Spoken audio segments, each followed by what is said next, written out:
Please sit down.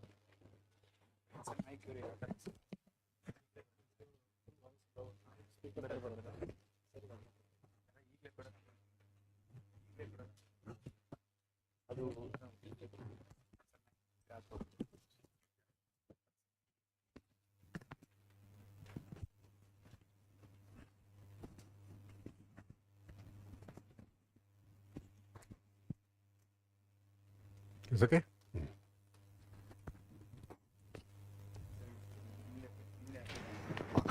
So I keep sitting and talking to them, is it? Okay. Fine.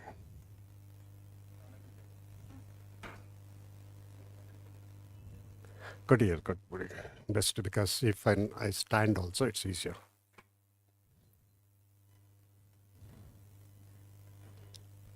Okay.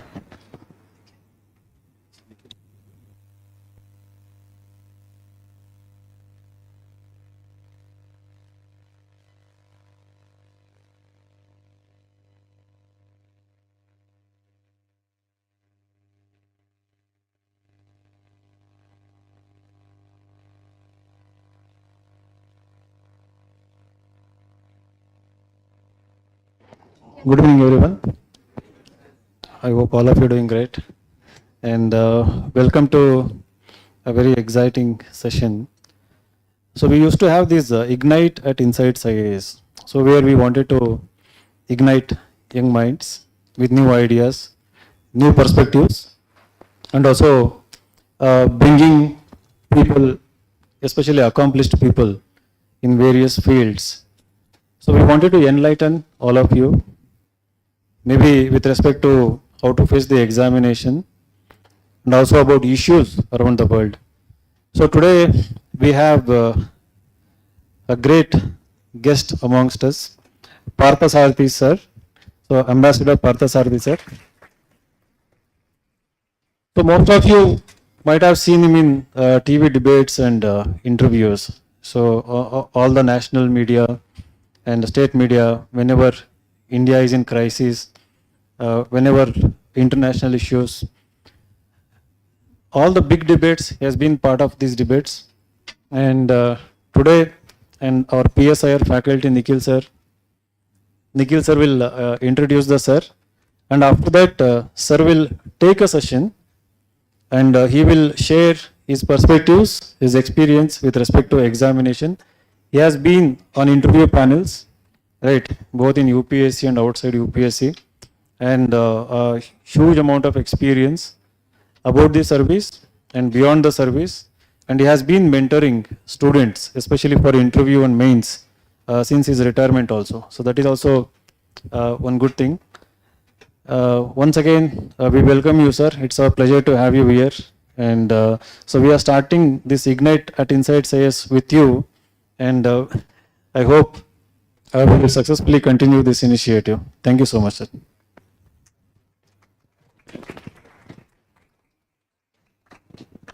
Okay, good evening all. So Insights gives a warm welcome to Parthasarathi sir. He has served in diplomacy for 34 years. He has been, I think he got selected at the age of 26, and he was telling me that he was also working as an engineer before that. And we also welcome ma'am to this seminar. And she's also one of the, what you can say, earliest visionary who took part in the cricket, which was there in Bangalore. And she's also a teacher by profession. She's taught in many universities all over the world. And more interestingly, she was also teaching in Pakistan when sir was posted there. And the more interesting part was that the Pakistani students had credited her as one of the best teachers. So coming from, you know, a rival country, that takes a lot of credit. So welcome ma'am to this session. And a small brief intro about sir. So he's been Ambassador of India to South Korea 2005-2008, Ambassador of India to Senegal 2008-11, and concurrently he was accredited as the Ambassador of India to Mali, Mauritania, Guinea, Cape Verde Islands, Gambia, and he also served as the Consul General of India in San Francisco, USA 2011-14. Apart from this, he has also taken up many leadership roles. He was the Secretary General CEO of the Karnataka Chambers of Commerce Industry Bangalore 2015-2016, and he was also the CEO of Karnataka Cricket Association post 2016. and his literary achievements are there. He's published a fictional thriller in 2005 called as The Reluctant Assassin. He also has published The Legend of Ayodhya Princess in Korea, which is a fictional novel. And sir has also published a children's book called as Sri Ratna Kim Suro. And lastly, a novel on domestic violence, Suspended Lives. So you can see it's a wide range of The latest book. It is the latest book. No, Okay. the Civil IAS. Service. Yes, and sir has also authored a recent book about civil services, how to prepare, and he'll be speaking in the session about that particular book, that what are the insights which are there in that book.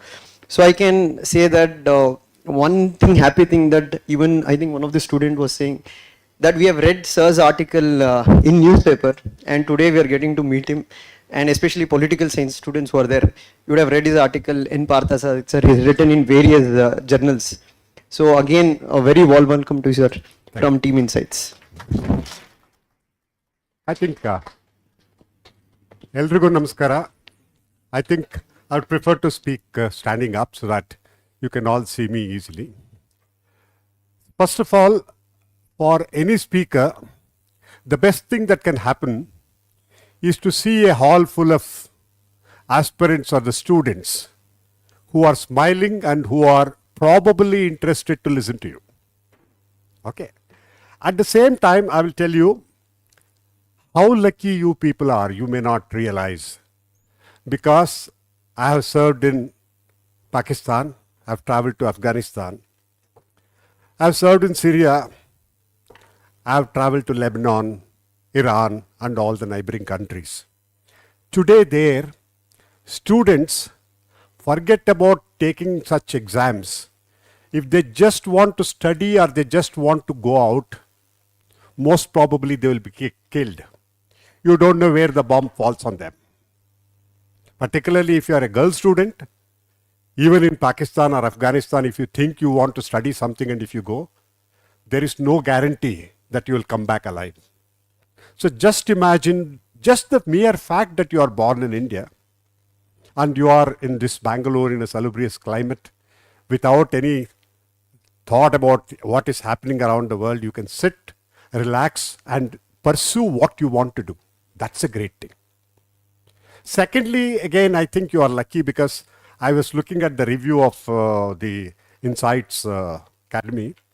There they say that you have an excellent faculty who take a lot of interest, who teach you well. And you have the best mentor in Mr. Vinay Kumar, who is available, accessible, and at any time, whatever the issues are, he himself is personally available to guide you. So I think these are all the best you already have, isn't it? So you have taken taking the civil services exam. Is it going to be easy? No, definitely it's not going to be easy. It's one of the toughest exams in the world. But is it worth it?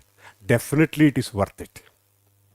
Third thing is, can you do it? I think each one of you here has no reason why you can't do it. Because first and foremost thing is, if you are determined, and somebody will tell you, only geniuses can do and do all those things. But don't believe all that.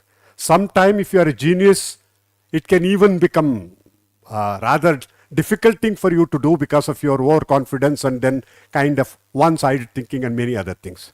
If you are a normal student with a reasonable intelligence, anyone can do this exam. I can tell you that because I did it.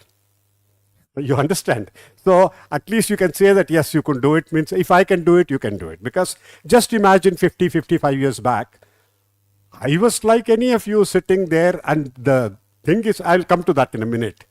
And most importantly, if you have decided and I want to do this exam with a reasonable this thing, it can be done for the simple reason what it requires is determination, self-confidence, and then perseverance, discipline, and just you go and do it and get a proper mentoring. If you can just do it and if you focus on that, there is no reason why you can't do it. Okay, you have decided, I will take the civil service exam, and you come up. Before that, a lot of people will come and tell you, "Arey, you want to take the civil service exam? Do you know what? 1 million people, 10 lakh people take this exam." Okay, Out of 10 lakh people, there are only 1,000 vacancies. That is not even 1%, 0.1%. Do you think you will get it? So for them, my answer is that I don't need 1,000 posts. I need only one post. Okay? If somebody can get, why can't I get it? What is the reason? How do you think that I cannot do it? That's the reason. You can do it. And if you are seen the statistics, they will tell you, average they take 4 attempts. And if you think you will go and do it, how do you do it? No, it is not possible. You have to do 4 or 5 attempts and only then get it. Don't believe that also. Okay, average may be 4 attempts. Okay, but there are so many people you will read in the newspaper every year that on the very first attempt they get through. In fact, when I took the exam, not now, now it is much more tougher. Even those days, for us it was tough. Because for us, the problem was, you don't even get a book. For example, if I joined the foreign service, I had never ever seen a foreign service officer, leave alone knowing what it was or what I'm expected to do. The only reason I opted for the foreign service is, I was aware that as an IAS officer, the salary they were giving me at that time, 1,278 rupees, I will not be able to buy a color television or own a car even after 10 years, unless I become corrupt. So I decided I will not go to the IAS. That's all. Okay. But the point is, those days, if I go to the public library here, that was the Cubbon Park, that was the central library, if I don't find a book, that's it. There is nothing you could do. You didn't have the book, you didn't have the book. Simple as that. But today it's a different thing. I'll come to that. So people will tell you, oh, there are only 1,000 vacancies. You can't get in. 10 lakh people take the exam. Don't believe that. Okay. Secondly, they will tell you 4 attempts are required. No. I did it in my first attempt. I joined the police service because I didn't want the IAS. Second attempt, again, I took it and joined the foreign service. So if you are determined, if you want to do it, you can definitely do that in the first attempt. Or if you don't do it well in the first attempt, you can do it in the second attempt. But it is definitely worth it. Third, they will tell you, oh, you're not that intelligent. Okay, you are studying, you are done well, but you are not that intelligent. You know how many people are there? They are all very intelligent who are taking the exam. But don't believe them, because those people will be thinking that you are the intelligent people against whom they will compete. See, I will be thinking you are all intelligent so that I have to compete with you. You will be thinking we are all very intelligent, we will have to compete with you. But it is the same. It is the same people. What matters is not really your intelligence, because every one of you have a reasonable intelligence. What matters is how determined you are.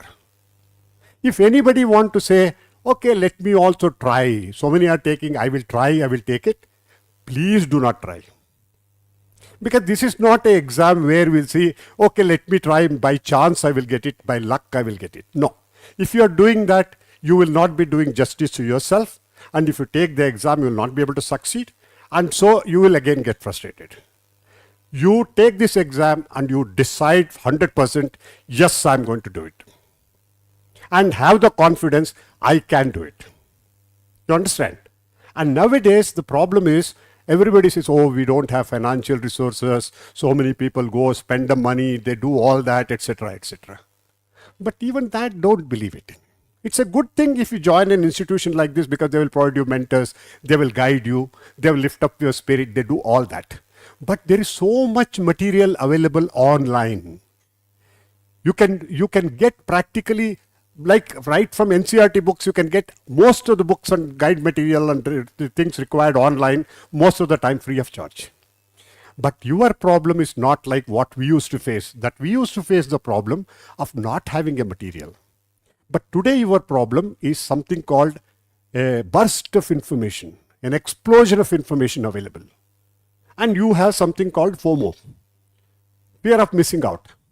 You want to say, if I miss that, maybe I will miss something out. If I don't study this, something is going to happen. So you want to study anything and everything, and you will read up everything. And in the process, when you read up all these things, you are not able to focus, reread, revise, and then comprehend, understand, and write the exam. Because you are not able to do this, because you have spread yourself too thin, most of you are not able to make it. One more thing, please understand in this exam. This exam is not like any other exam, even prelims for that matter, MCQ. Don't go say, I will tick and I'll get 99%. No. If you know the qualifying marks in the last few years, you will see last year it was what? Some 37%, 40%, 42%. So you don't think of scoring a particular marks and getting some 80, 70, 90 and all that. What you need to look at is basically, please understand this very, very important. What you need to do is on a particular day, you have to do relatively better than others. If you do what you do, if you do next year much better than that, there is no guarantee you will pass. On that day, you should be able to do better than all the other people who are taking the exam. How do you do that better than the all others?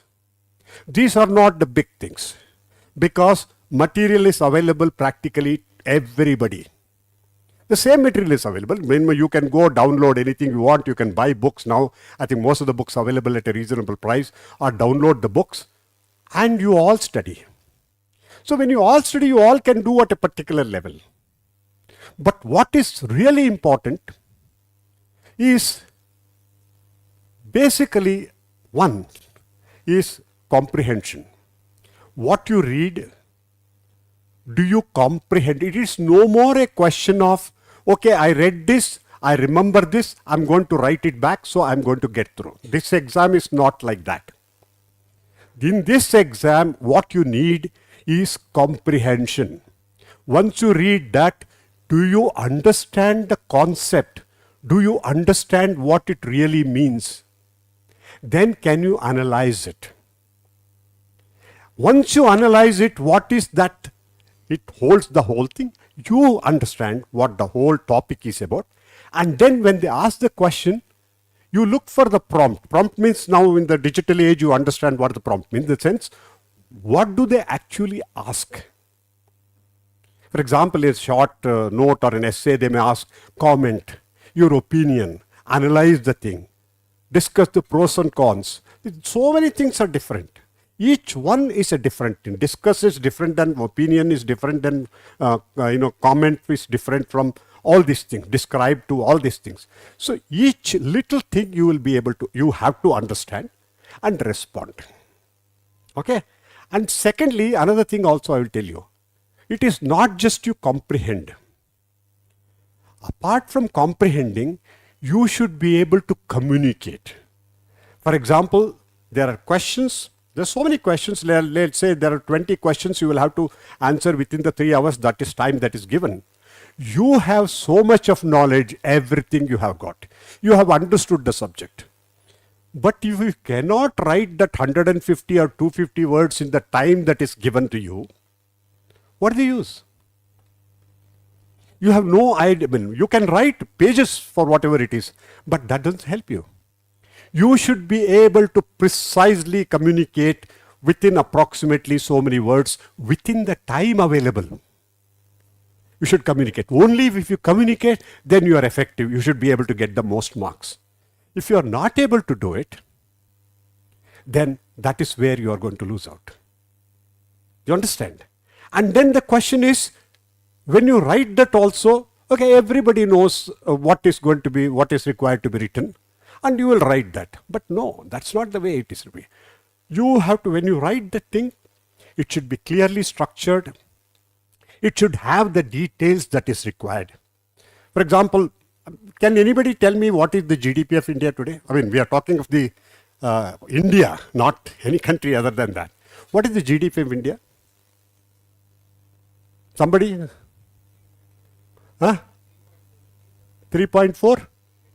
When was it? It was last year. Now it is around 3.7 million trillion. Okay. Anybody has an idea when India is supposed to be 5 trillion economy? We all keep talking about it. Which year? No response. Everybody is talking of 2025, India will be a 5 trillion economy because we are the 5th largest economy in the world. But can you become a 5 trillion economy? If you are 3.7, today you are 3.7 trillion actually. If you are 3.7 trillion economy, can you be 5 trillion economy next year? Is it possible? If it is possible, what is the rate of growth that you are supposed to have? What I'm saying is, look, Indian economy is the most important subject when you are studying. Everybody should be able to know. But there is no point in just knowing what is our economy. You should be able to know what is your per capita GDP, what is the overall GDP, what is the rate of growth, what is the actual rate of growth, and where are the milestones where we can reach or not reach. That analysis and giving that exactly to that is what is important. And precisely writing that within the time that is given. See, the whole thing is every one of you will be able to write an answer which is fairly good. But that fairly good is not sufficient. What you need to do is you should be better than all others writing that exam at that time. Because 1,000 people, okay, even prelims passing may be about 12,000 vacancies are there. They will select about 12,000, 13,000 people for the mains exam. But you should be able to, able to do better than all the others so that you are in that group. Your whole focus, your guidance and everything should be on how do I do relatively better than all others. That's what the whole thing is about. Okay, that's the kind of a thing you should understand. For example, there are some techniques which are available, which I've explained in my book also, which is very important. I'll give you one small example of that. A small example is when you are writing these MCQs, they will tell you, you see, there is negative marks. If you are going wrong, then you are going to lose marks. So do not attempt anything unless you are very sure of it. At least you should be 60% sure of it. If you don't attempt that because you will lose marks. But do you understand, for example, in prelims first paper, it is 200 marks. So every question carries 2 marks. And one wrong answer, you will lose 0.66 marks, 1/3 of it, right? So let us assume, for example, you have done your 40-45 questions which you found it easy or with a little difficulty, you can answer that. And then comes whether next questions, 10 questions, I should do it or not do it. So let us assume the next 10 questions, your confidence rate is only 40%. Okay, 40%. So your thing is, generally everybody will tell you, if you are not sure, don't do it. But only assume you have got 40% chance of getting it and you attempt 10 questions. What happens if you attempt 10 questions? Only 4 will be right, 6 will be wrong. For 6 to be wrong, okay, how many marks that you lose? 6 into 0.66. Let's say about 3.6. 4 marks you lose. But for 4 to be correct, you get 8 marks. So with 40% accuracy, you end up getting 4 marks extra. And you know, in this exam, 4 marks has got so much of importance. What I'm trying to tell you is everybody is reasonably intelligent. Everybody studies hard. Everybody does the whole thing. But there are little things, how to remember things, how to communicate effectively, how to write well.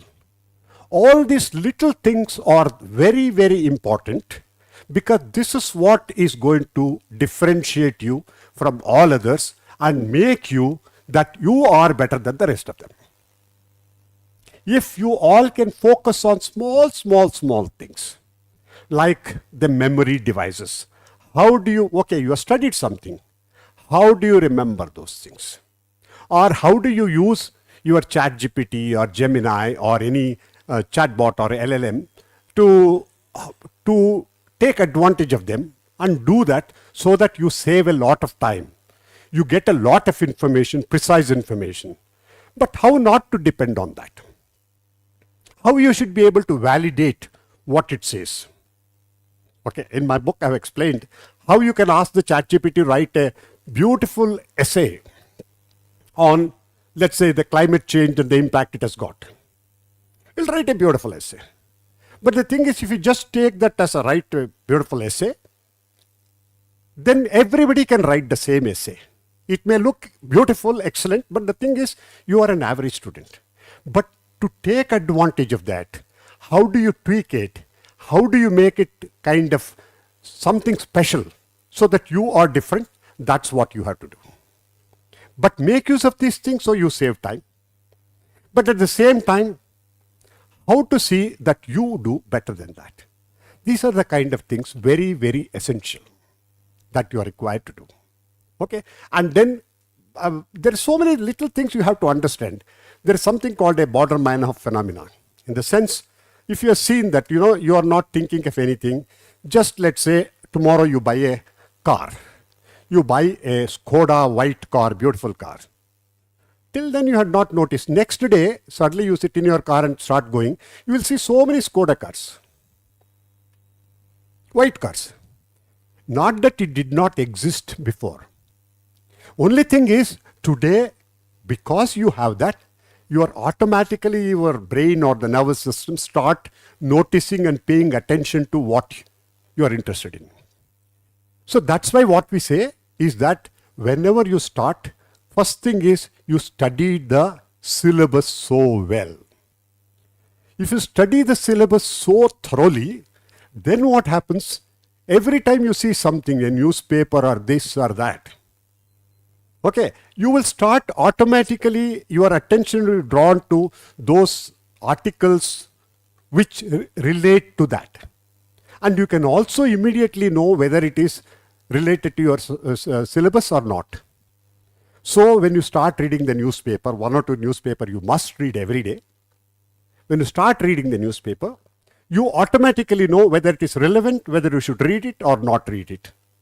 So first day you will take something like 1.5 hours to read the newspaper. But after 15 days, you start realizing you will touch only those parts which are relevant to you. Okay. And then you start realizing out of that, what is it that you have to know?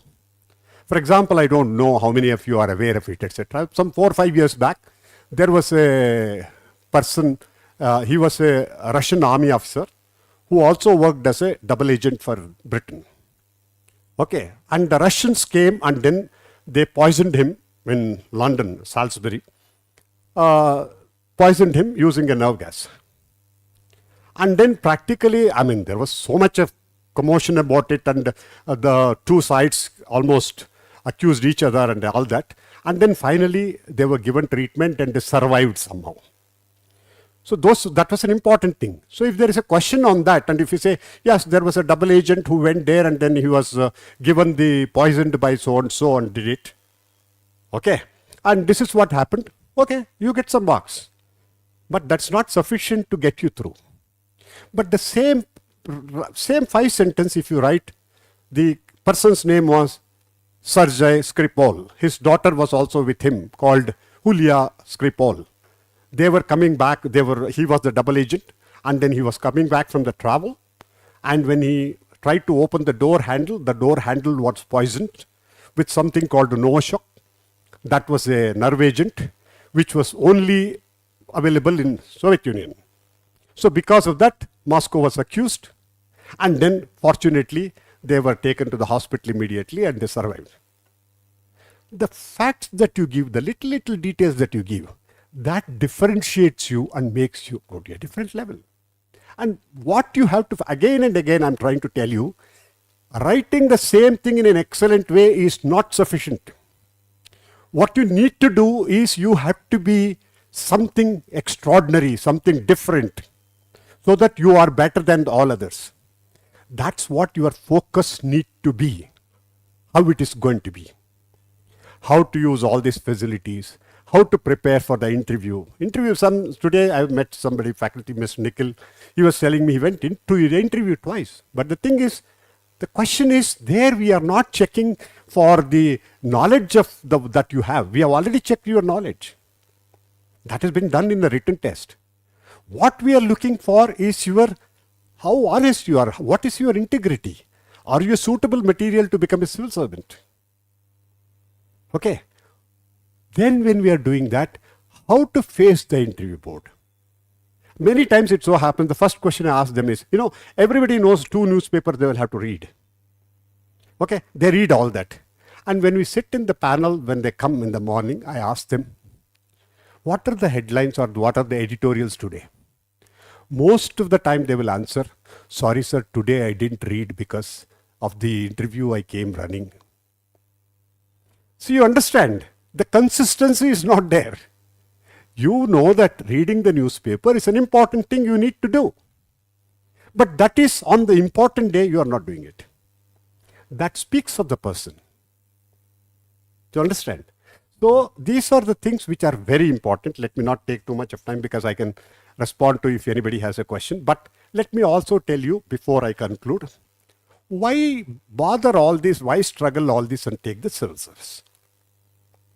You can just go and do, as you know today when we go for the interviews, almost 60 to 70% are engineering students. 10-15% are doctors and other technical these things.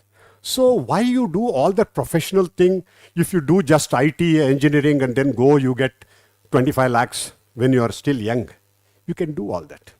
But why should you all get into the civil service of all that? For that, let me tell you one thing. First and foremost thing is that today you can see in the newspaper, you can read in the magazines and so many other things, the stress level most of the people who are earning lakhs and lakhs of rupees have. Because more you work, much more is expected out of you. And if you do that with lot of stress, there is no guarantee that tomorrow you go to that job, your nameplate will be there on the chamber or the place where you sit. There is no guarantee. Whereas if you join the civil service, one thing you get first thing immediately is you get a permanent job. It is not that you got a permanent job, you don't have to work. This is a job which will provide you, adequate responsibility. A DC, within the 4 years, 5 years, he becomes a DC of a district, whole district. You know the kind of responsibility he has got. It will give you a responsible job. The salaries are not like what we used to get at those times. Salaries today and the perks and the facilities are very good. And more importantly, any civil servant, he is prestigious and everybody respects him. Even the biggest, corporate guy, if he needs something, if he goes to a civil servant is respected.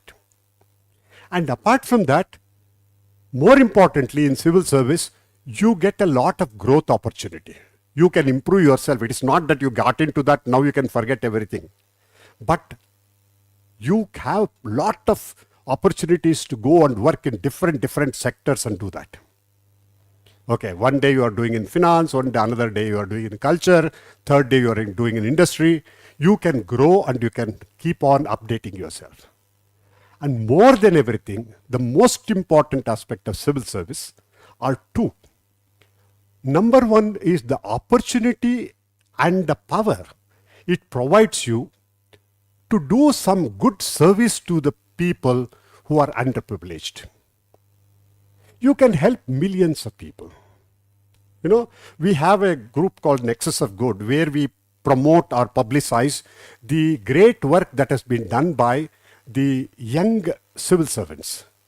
Some people out of their way, they go out and then they bring the community together and then start a education model or some revitalizing the water bodies. So many different things. But the satisfaction that you get, that is immeasurable. All of you are born with a purpose. Each one of you is individually different. Just going and getting a job and earning a living and having a house and a car, no big deal today. What is important for you in your life is that can you bring smile on 2 other people who are less privileged than you? You have always been lucky. You have the advantage of a good education. You have the advantage of a shelter. You have the advantage of a better environment, all these things. But the question is, that's not your life. Your life is basically, can you help 2 other people? Not because they will remember you, but that is why you are there. That's what your job. That's what should be your motivation, if you can do that. And secondly, many people ask me, oh, we are trying for this job, sir, everybody cannot go. What is the point in taking this exam? But let me tell you, it is not just the goal. Goal is important, but it's not just the goal. The simple fact that you take this preparation seriously and you prepare and attempt the exam, you are a different person. When you start it, and by the time you do that, you are a completely different person. And that kind of transformation, how many people get it? Once you take this exam, you are fit for so many things. You can do whatever it is. You are not the same person. So, even today, let me tell you, I have finished and I have retired and I have come out. But even today, I have no other purpose or this thing to tell you. But even today, I think the civil service is probably the best option for people in India. Okay. And all of you or whoever are trying, let me assure you, there is no reason why each one of you cannot succeed. It is simply, it depends definitely on the institutions, on the mentors and other things, but nobody can do it for you. You have to do it for yourself. But if you decide that I will do it and you are willing to put the hard work, disciplined work for a while that is required, I don't think no force on earth can stop you from achieving what you want to do. Okay? I wish you all the best. Okay. If anybody has a question or any other thing you want to interact, be happy to do it.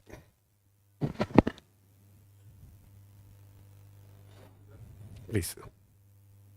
For the speech. Was it a very too good- long or too short? No, sir, it was. Time flew by. And it felt like you just cleared the exam last year. Whatever the tips or the suggestions sir told was relevant even today, even though sir has cleared 35 years back. No, but I wrote this book, so I've given everything that is required for them. That's the whole thing. Okay, sir. Thank you, sir. Again, sir touched all aspects of the preparation and gave a good inspiration for our students also. Now, let us take some questions from the students. Yeah, please. Do you have a mic or something? Can give it. Audible? Okay.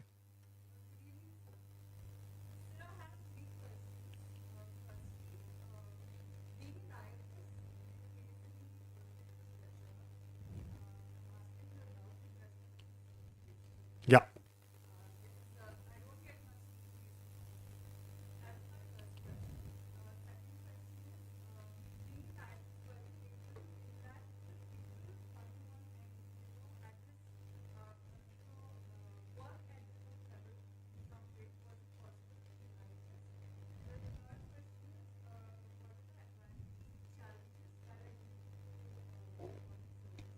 Okay. Okay. The first question, as you said, is that, what was the first question? Sorry? Political pressure, absolutely nothing. That's what I was coming, I told Mr. Nikhil when I was coming. That's one thing, not being here and being there. It doesn't matter which government comes to power. Okay. It is not that something government changes or the minister changes, you are not going to be transferred out. Nor no minister or no political guy can come and tell us, okay, if you don't do what I'm trying to tell you, I will transfer you to a place where you don't get water or shelter. No. That is one thing clearly. Second thing also, please understand, when the politicians from here come out, it's not like being in India. They depend on us for the briefing, for the local knowledge, plus also for the meetings wherever we go, how to discuss, what to discuss, because we are the people who are there. We know how to, what to, etc., and what are the important points, etc. there. So that's why political interference, absolutely zero. So that is one thing which is not there. So you can be very comfortable. And if you notice in the last few years, there are more girls who are joining the foreign service, particularly in the last few years, because one thing in the ministry itself, it is gender agnostic in the sense, I think America may not have had a women president so far, but in India, not only we have that, but in the foreign service, we women foreign secretaries. And many women who have been good ambassadors, and not only they are not discriminated, but they get good options and they are very comfortable. So that is there. Second, you asked me whether you can interact at the grassroots level. The advantage of the foreign service is you can go and interact at the level of the president, the prime minister and the ministers. At the same time, you can also go and interact at the poorest of the poor levels.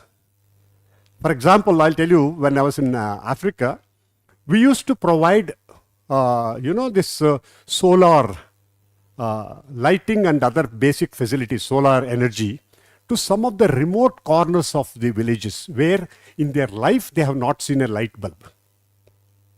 But you set it up and set a computer there for them, and also set up which we can use it for a music system, so that the children can come to that center and then they have the light and they can study there, and they can even use a computer.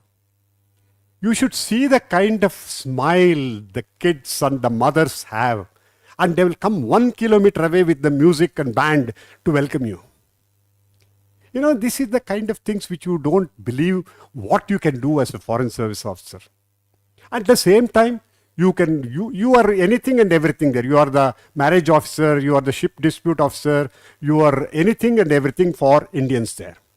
You also have the opportunity to get all Indians together and set up this thing so that they are comfortable. In a country like Korea, South Korea and all that, where language is a problem, we were able to get the whole Indian community from various parts, and for them it was such a great thing to come to ambassador's house for a party. And they used to come and they were the bridges. They became the bridges for us. So that is something which you can do that. Okay. And the third question you asked me is that what are the challenges and what are the advantages? The advantage is that, your canvas is quite big. You can do anything and everything, because from political to culture to economic to anything you can think of, you can do that. Even your passport and visas. For example, in one place I was there, we used to issue more than 1,000 visas and some 300 passports every day, which was a big thing. And each time somebody applies for a passport, they used to tell them, come after 3 months.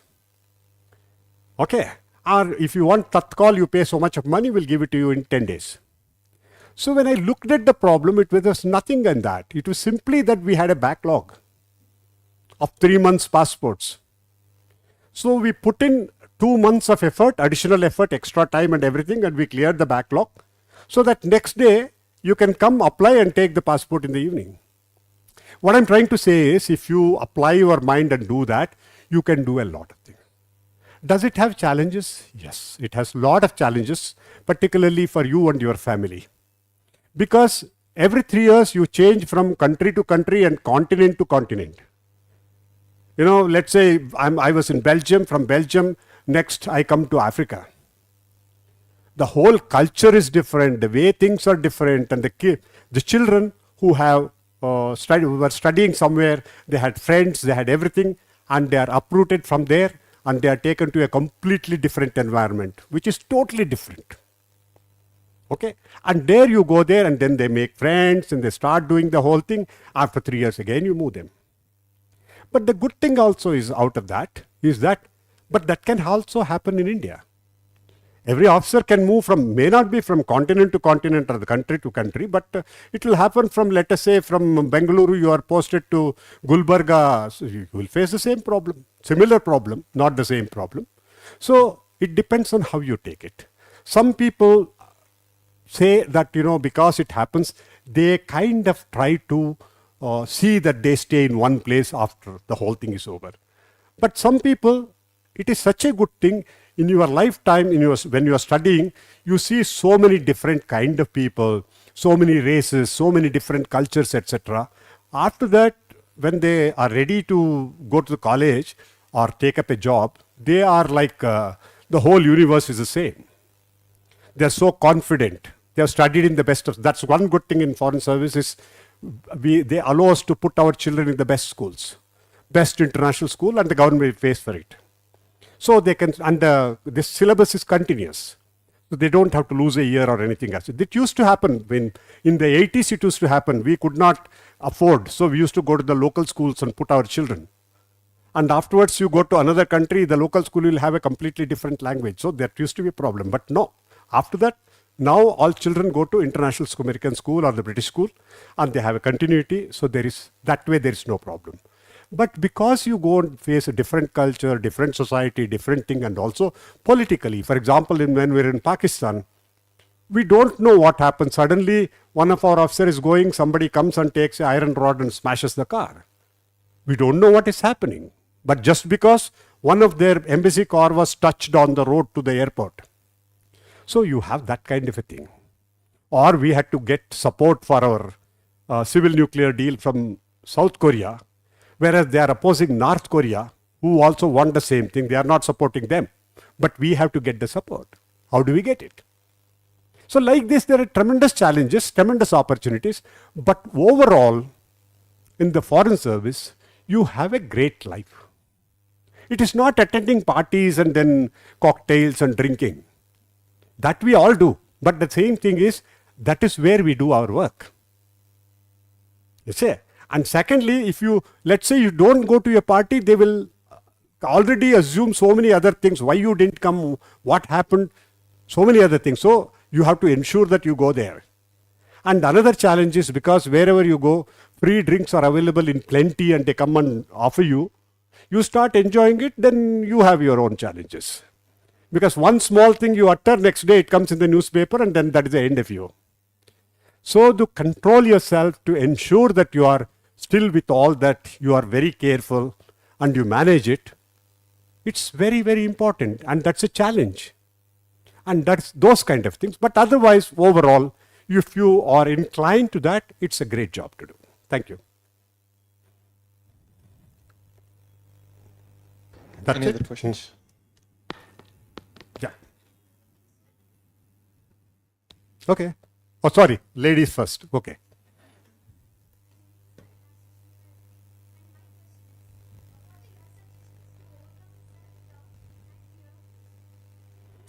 Okay. Having self-doubt and fear of, what is that? Fear of losing. I mean, you are not alone in that. Everybody has that from time to time. Okay. My simple suggestion, what I tell you, is that whenever you have that fear of the doubt and the fear of this thing, you do one thing. When you are studying, you keep every day 5 minutes, let's say between 4 o'clock and 4 or 5, for worrying about that. Just identify that time and say that all other time I'm not going to think about it because I've kept it for that time. And at 4 o'clock you sit and see what is that self-doubt you have got.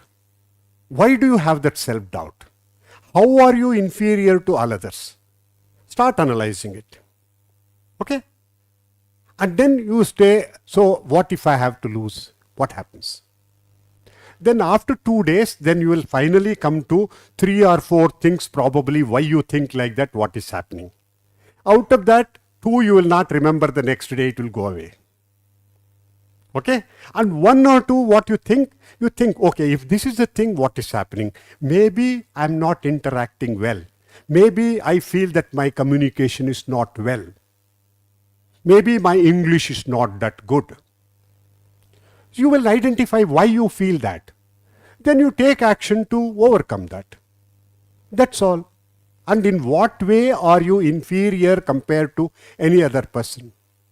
Except what you think in your mind. That's all. If you do that, then you realize there is nothing wrong with me. But don't leave, apart from that 5 minutes, don't think about it any other time. If you do that, after 1 week, you will not have any of that. Okay? Okay, sorry.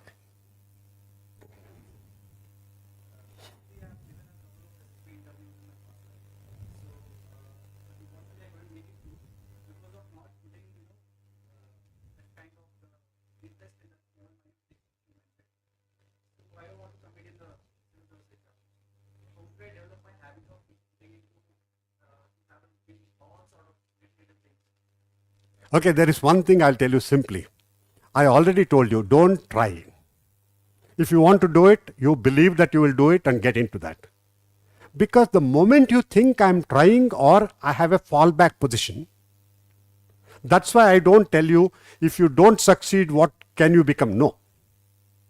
Because the moment you think that you have got a fallback position, you are going to do something, you are not going to put your 100% in this exam. If you don't put your 100%, you are not going to succeed. This is like burn the bridges back. You think that this is what I am going to be. And you start believing that you are going to be that officer. The moment you start believing and you start doing it, as they say, whole universe conspires to ensure that what you are trying, you will achieve it. But if you are having, maybe I am not, maybe I will try, if not that, I will get this, you will not be able to do it. It's not just like a luck and try and no. This is something which you decide you want to do it, go 100%. With all your 100%, you may not be able to do it. Maybe after 2 attempts, you decide that I'm sorry, I just can't do it because I gave 100%. Then if you don't want to do it, you change it. But already you are a different person, you can do hundreds of other things. But when you take this exam, do not ever hesitate or do not ever think maybe and all that. No. You decide, you believe in yourself, commit yourself and do it. That's all. And if somebody else can do it, why can't you do it? You have the same 2 legs, 2 arms, 2 eyes, everything. Isn't it? Get to a mentor, somebody who can kind of inspire you, encourage you, and tell you you can do it. That's all. There is nothing wrong. Isn't it? For example, when I took the exam, there was nobody to talk to. There was no IAS officer whom you can meet. There were no books, great books. You understand? We didn't take any exam. Okay, I'm taking the exam, I'll take leave and then study. Nothing. Decided, okay, I will take it, I will do it. I took it and did it. So you can do it today. Don't you listen to newspaper articles and other things which say so many people passed in the first attempt. Young girl, 22 years, she passed in the first attempt. You do that. Or a auto rickshaw guy's daughter or son, they got into that. So anybody can do it. If you want to do it, you can do it. But if you don't want to do it, if you have a doubt, if you yourself cannot believe or trust you, how can you expect somebody else to trust you? First is you believe in yourself. You decide. And then you prepare and do it. Simple as that. Yeah.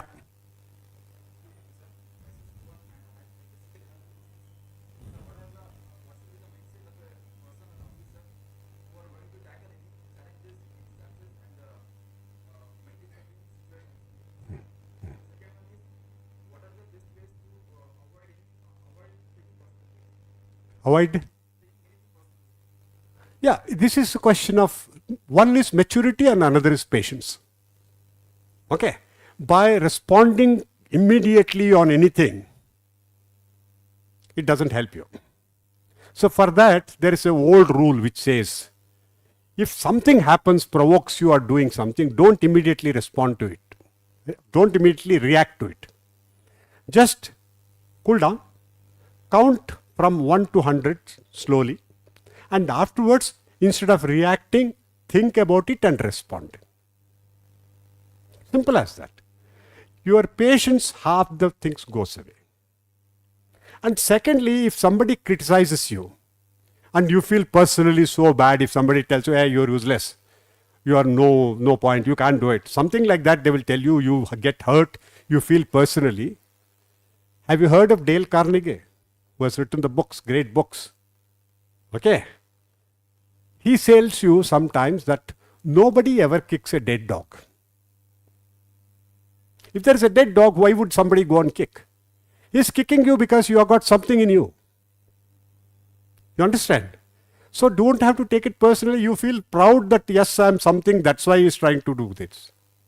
So take it in the positive way. You have to have a positive mindset. You have a positive mindset and then you go, yes, okay, he says something here. It is nothing wrong with me. It's something wrong with him so that he is saying that. You understand? And secondly, by taking it personal, till evening you will be worried and you will be losing your this thing, you will be getting distracted and you will be spoiling your peace. That fellow said something and he has gone. He is not bothered about. So who is the loser? You are the loser. So understand that and forget it. Okay, he said that, that is his problem. And then your job is what you're doing, you focus on that and continue on that. That's all. Sorry. Whoever was first.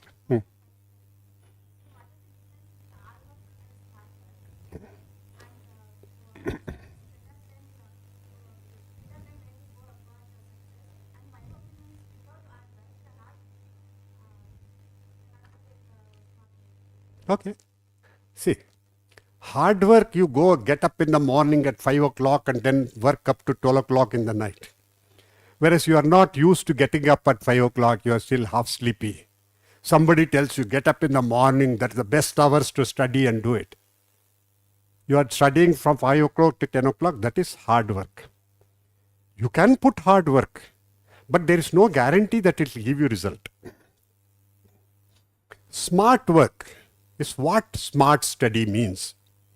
S means specific. What you are taking up should be specific. Like, I am going to write an essay on so and so today. And what you do, M in smart, S, M. M is measurable. What you do that day, the work should be measurable. Okay? And then S, M, A. A is achievable. There is no point in setting the goal that in the next 3 days I am going to be specialized in the political science. You can't do that. You can't achieve it. So you write clearly, in the next 1 month I would have written 6 good essays, for example. That's achievable. And it should be quality core. This thing, do it. Then S, M, A, R. The work that you do should be relevant to the syllabus or the goal that you set in and what you are trying to do. That is the R. And the T is, it should be time bound. If the exam is coming in the next 3 months, there is no point in you set up a goal and achieve it after 6 months. Isn't it? So that is smart. If you are not in the habit of getting up in the morning, don't get up in the morning. If you are a late evening person, you spend more time in the evening when you are comfortable, when you can read them. That's also another thing I have written in my book. You will see it's called the Pareto principle. It means 20% produces 80%. So your 20% of the time that you spend, you actually gain 80% of the thing. That doesn't mean that instead of 10 hours you study only for 4 hours and then you get everything. No. It's the question of how do you focus, how much do you gain out of that. So if you can identify that and incorporate that also along with your smart study, the whole idea, as I keep on telling you is, it is not just you become an expert in something. You should be better than all others at any given time. That's what you have to do. If not, there's no point in being like another 4,85,000 people. That's not what is important. You should be better than all that. And you can be. That's what you have to do. Sorry.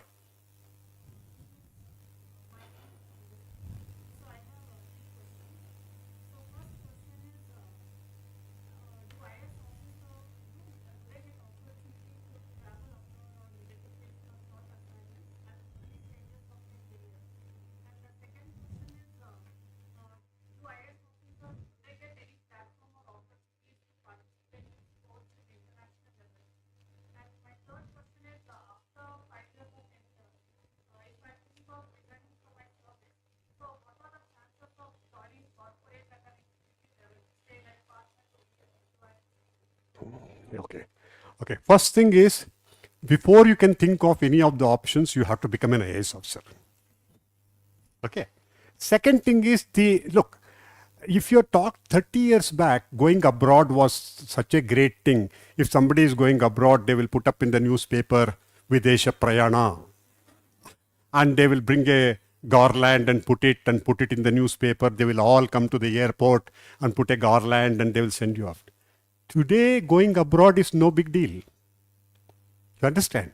But what I also say is they do have the opportunities of two things. One, if they do some exceptional work, it gets noticed and people invite them.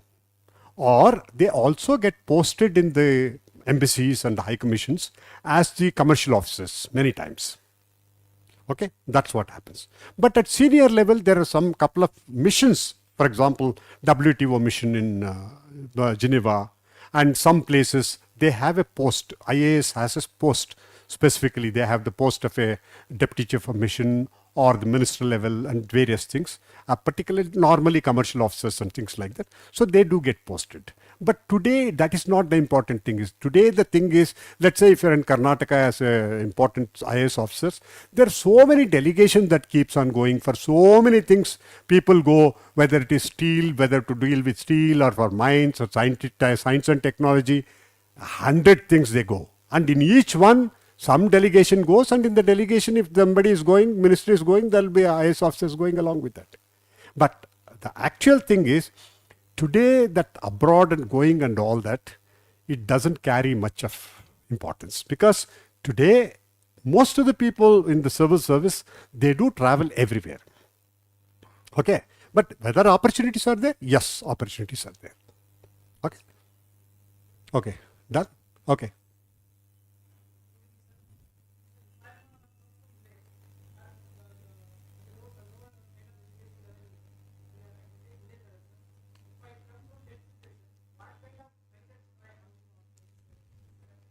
Sorry, I couldn't get the question correctly. Can you? Okay, let me tell you one simple thing. Particularly, it is at two different levels. One is this MCQs, prelims, they don't need a great writing skill or speaking skills, etc. That you should be able to do it well. That's not an issue. That you should be able to comprehend, analyze it, and then respond. But whereas in the interview level, one thing you have not heard of is that the panel is biased toward the city candidates or those who are very good in English and all the things, etc. Because when we sit on the panel, one thing we understand is that you would have given us the DAF, detailed application form that you had given. We would know your background, where you have come, what it is, and how good you are at communication.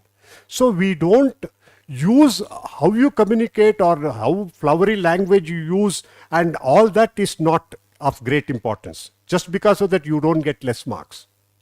We do understand that you are coming from that place, so you may have a communication issue in terms of the language. But for that, there are two things. One, you have the advantage of giving the interview in the language that you want. Second thing is, we are not assessing your that communication ability. We are assessing your attitude. Are you a teamwork player? Are you able to analyze the thing? Are you able to take a positive view of the thing? Are you honest? How is your integrity? These are the aspects that you are thinking. That's why you do not see in the UPSC interview after it happens in the last few years, nobody has kind of pointed out or an article written or somebody has made a criticism that UPSC is biased towards the other so-called civilized or sophisticated candidates with English language or something, and for rural candidates they are not. Even when we ask the question, if we know that somebody is from a rural background, we ask questions which are relevant to them. So that is not a handicap, but the fact remains that let us face the reality. It is your responsibility if you want to go, if you are going to be a civil servant, you need to be communicative. You need to be effective in your communication. Otherwise, you are not going to be a good officer. So it is essential that you improve your communication skills even when you are taking the exam. But that's what best you can do, you can do. That's all. Sorry, somebody else? Yeah.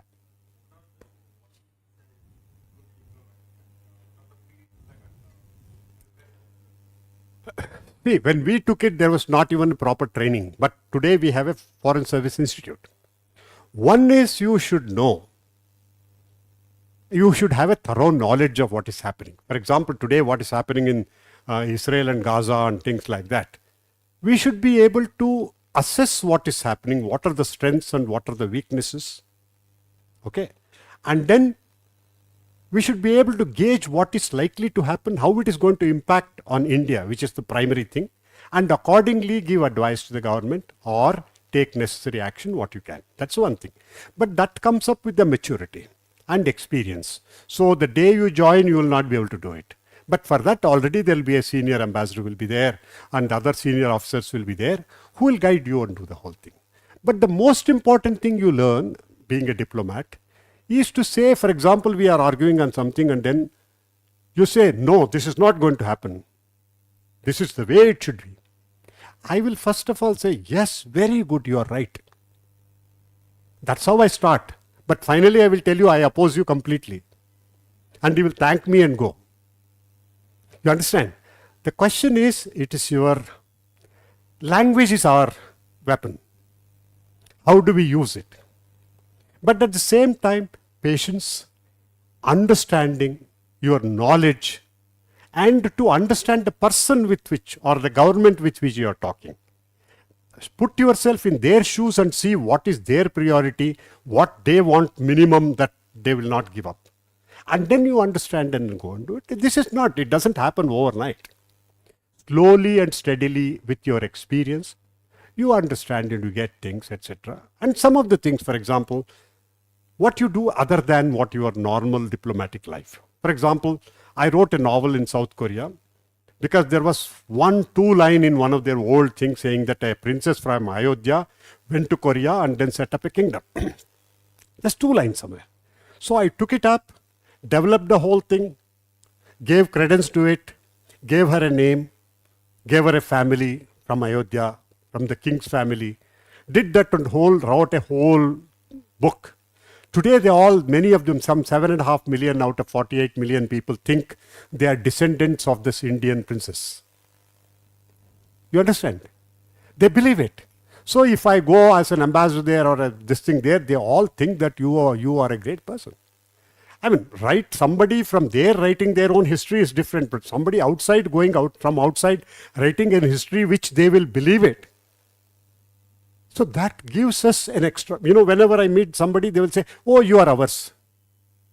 You understand? That's the trust. The most important thing is how can we create trust among the people and among the government. So there are lots of things. This is all you will slowly and steadily learn and understand, and you will do it. As long as you are passionate about what you're doing, you will do it. Yeah. Sorry?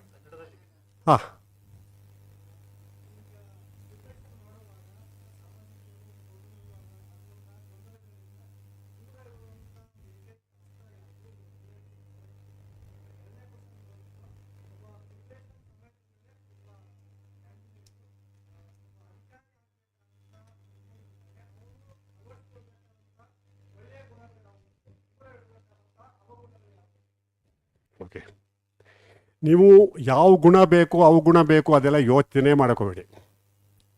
ನಾನು ದೊಡ್ಡ ಅಧಿಕಾರಿ ಆಗಲಿಕ್ಕೆ ಹೋಗ್ತಾ ಇದ್ದೀನಿ, ದೊಡ್ಡ ಅಧಿಕಾರಿ ಆಗ್ತೀನಿ ಅಂತ ತಿಳ್ಕೊಬೇಕು. ಅದು ತುಂಬ ಇಂಪಾರ್ಟೆಂಟು. ಅದಕ್ಕೆಲ್ಲ ಯಾವ ಗುಣ ಬಿಡಬಾರ್ದು ಅನ್ನೋದನ್ನು ಆಮೇಲೆ ಅಧಿಕಾರಿ ಆದಮೇಲೆ ಯೋಚನೆ ಮಾಡೋಣ. Don't worry. ಇವಾಗ ಸದ್ಯಕ್ಕೆ ನೀವೇನು ಬಿಡಬೇಕು ಅಂದರೆ 5 ನಿಮಿಷಕ್ಕೆ ನಿಮ್ಮ ಫೋನ್ ನೋಡೋದು ಬಿಡಬೇಕು. ಗೊತ್ತಾಯ್ತಾ? ಅಲ್ಲಿ ಹೋದ ತಕ್ಷಣ ಈ ಬುಕ್ ಓದ್ತಾ ಇದ್ದಾಗ ಅಲ್ಲಿ ಇನ್ಸ್ಟಾಗ್ರಾಮಲ್ಲಿ ಏನಿದೆ ನೋಡ್ಬಿಡೋಣ ಅಂತ ಹೋಗ್ಬೇಕು. ಅರ್ಥ ಆಯ್ತಾ? ಸೊ ಈ ಥರ ಕೆಲವು ಗುಣನೋ ಅವಗುಣನೋ ಗೊತ್ತಿಲ್ಲ, ಈ ಕೆಲವು ಡಿಸ್ಟ್ರಾಕ್ಷನ್ಸ್ ಇರುತ್ತಲ್ಲ. ಇವಾಗ ನೀವು 2 ಗಂಟೆ ನೀವು ಫೋನ್ ನೋಡದೇ ಇದ್ರೆ ಏನೂ ಆಗಲ್ಲ. ಗೊತ್ತಾಯ್ತಾ? ಫಸ್ಟು ಅದನ್ನು ತೆಗೆದ್ಬಿಟ್ಟು ಒಂದು ಕಡೆ ಇಟ್ಬಿಡ್ಬೇಕು. ಈ ಥರದ್ದು. ಇನ್ನೊಂದು, ನಾನು ಡಿಸಿಪ್ಲಿನ್ಡ್ ಆಗಿ ಇಷ್ಟನ್ನು ಓದಬೇಕು ಇವತ್ತು ಅಂದರೆ ಅಷ್ಟನ್ನು ಓದೋದಕ್ಕೆ ಮಾಡಿಕೊಳ್ಳೇಬೇಕು. ಇವಾಗ ಸುಮಾರು ಬರ್ತಾರೆ, ನೀವು ಓದ್ತಾ ಇರುವಾಗ ಇನ್ನೊಬ್ಬ ಬರ್ತಾರೆ, ಅದೇನು ಓದ್ತಾ ಇದೆಯಾ, ನಾಳೆ ಓದ್ಕೊಳ್ಳೋ, ಇವತ್ತು ನಮ್ಮ ಜೊತೆ ಬಂದ್ಬಿಡೋ, ಹೋಗೋಣ ಅಂತ. ಅದನ್ನು ಸ್ಟಾಪ್ ಮಾಡಬೇಕು. ಯಾಕೆಂದರೆ ಇದು ಸುಮ್ಮನೆ ನಾವು 10 ಚಾಪ್ಟ್ರಲ್ಲಿ 6 ಚಾಪ್ಟ್ರ್ ಓದ್ಬಿಡ್ತೀವಿ, ನಾವು 80% ತೊಗೊಂಡ್ಬಿಡ್ತೀವಿ ಅಂತ ಆಗಲ್ಲ. ಇಲ್ಲಿ 10 ಚಾಪ್ಟ್ರ್ ಇದೆ, 10 ಚಾಪ್ಟ್ರು ಓದಲೇಬೇಕು. ಗೊತ್ತಾಯ್ತಾ? ಎರಡನೇದು, ನಾನು ಹೇಳಿದಾಗೆ ಒಬ್ಬ ಮೆಂಟರ್ ಅಂತ ಇಟ್ಕೊಳ್ಳಿ. ನೀವು ಯಾರನ್ನ ಟ್ರಸ್ಟ್ ಮಾಡ್ತೀರಾ, ಯಾರು ನಿಮಗೆ ದೊಡ್ಡವರು ಅಂತ ಅನಿಸುತ್ತೆ, ಯಾರನ್ನ ನಂಬ್ತೀರಾ ಅಂತವ್ರನ್ನ, ಅವ್ರನ್ನ ರೆಗ್ಯುಲರಾಗಿ ಮೀಟ್ ಮಾಡ್ತಾಯಿರಿ. ಅವ್ರು ನಿಮಗೆ ಗೈಡೆನ್ಸ್ ಕೊಡ್ತಾ ಇರ್ತಾರೆ ನಿಮಗೆ. ಎವ್ರಿ ಡೇ ಸೇಮ್ ಡೇ ಇರಲ್ಲ. ಒಂದು ದಿವಸ ಬೇಜಾರಾಗುತ್ತೆ, ಒಂದು ದಿವಸ ನಾನು ಮಾಡೋಕ್ಕಾಗಲ್ಲ ಅನಿಸುತ್ತೆ, ಒಂದೊಂದು ಸತಿ ಓದೋಕ್ಕೆ ಆಗಲ್ಲ ಅನಿಸುತ್ತೆ, ಬಿಟ್ಬಿಡೋಣ ಅನಿಸುತ್ತೆ. ಅಂಥ ಟೈಮಲ್ಲಿ ಅವ್ರ ಹತ್ರ ಹೋದರೆ ಅವ್ರು ನಿಮಗೆ ಗೈಡ್ ಮಾಡಬೇಕು, ಅವರು ನಿಮ್ಗೆ ಎನ್ಕರೇಜ್ ಮಾಡಬೇಕು. ನಿಮಗೆ ನೀವು ಮಾಡ್ತಾ ಇರೋದು ಒಳ್ಳೇದಪ್ಪ ಹೋಗು ಅಂತ ಅಂದ್ಬಿಟ್ಟು ನಿಮ್ಮನ್ನು ಬಿಡದೇ ಇರೋ ಥರ ಕೆಲಸ ಮಾಡಿಸ್ಬೇಕು. ಆ ಥರ ಇಟ್ಕೊಳ್ಳಿ. ಆಮೇಲೆ ಇನ್ನೊಂದು ಕ್ವಶನ್ ಏನು ಕೇಳಿದ್ದು?